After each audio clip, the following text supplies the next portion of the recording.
Hello and welcome to another Precision Flyer Repairs video. This one is about a 326 small motor Hudson steamer that came to my shop in need of mechanical and electrical work, repairs, and so forth.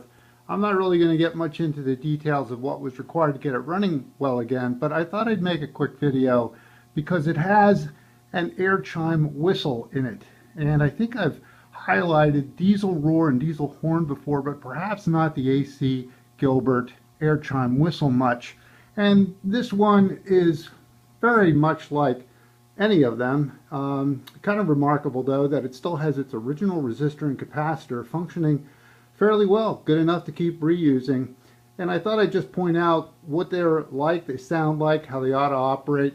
I have it on my third loop, which is directly powered by a 30B, not through my track power controllers, because track power controllers, while terrific because you can use them with your legacy system to run conventionally controlled engines with your cab too, it does emit a chopped sine wave that disturbs the Air Chime whistle and diesel horns enough that you can burn speakers out running the trains around even without activating the horn or the Air Chime whistle.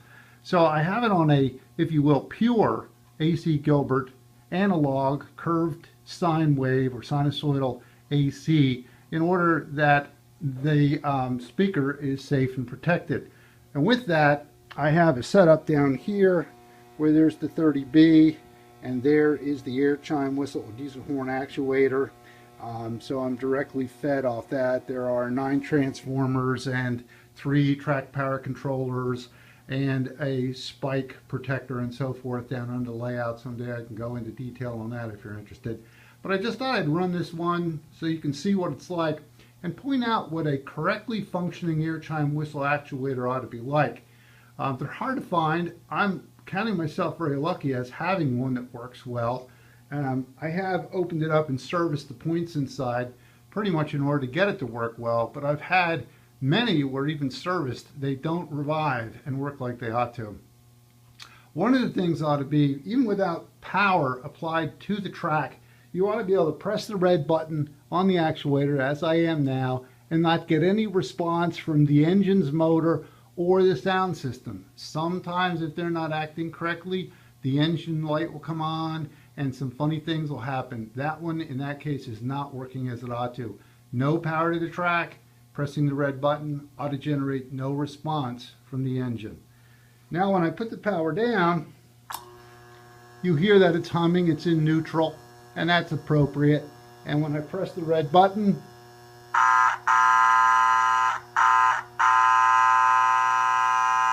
there's that illustrious or infamous Air Chime whistle sound. It doesn't really sound much like a whistle, although Nathan, I believe was the name of the manufacturer in real world terms, had an Air Chime whistle that kind of sounded like a horn too. So I think Gilbert lifted that in order to say they have a whistle in the tender of their steam engines. And there it goes on its way. This one turned out to be a real nice example of a small motor Hudson. It was in pretty bad straits with no way to run when I got it, and now it's doing very well. And what I do is I just thought I'd show you. While it's running, you can hear the Air Chime whistle when it's actuated.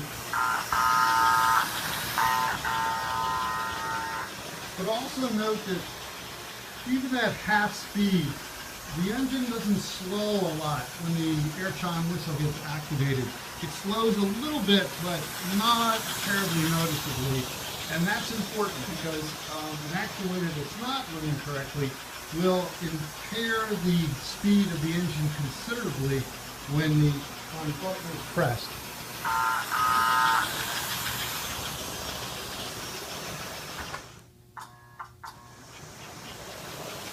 And there you can see, running in reverse.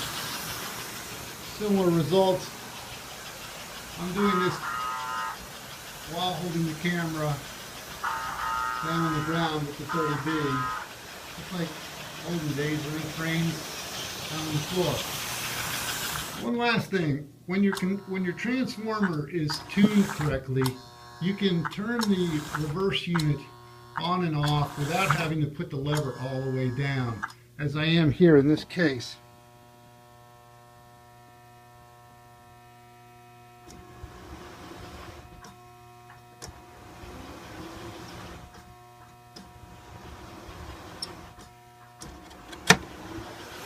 Hopefully you were able to see that I was just tapping the lever down to the top of its lock brackets, but not all the way down into the lock bracket, and having the engine respond with changing direction or going into neutral.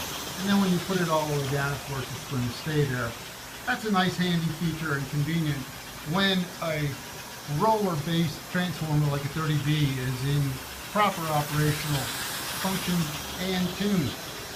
So thanks a lot for watching another Precision Flyer Repairs video. I hope this was helpful in terms of what your Air Chime Whistle engines equipped with that feature might sound like, perform like, and have fun running. For more information, please go to my website or email me. Thank you very much, and until we meet again, be well and have fun running your train.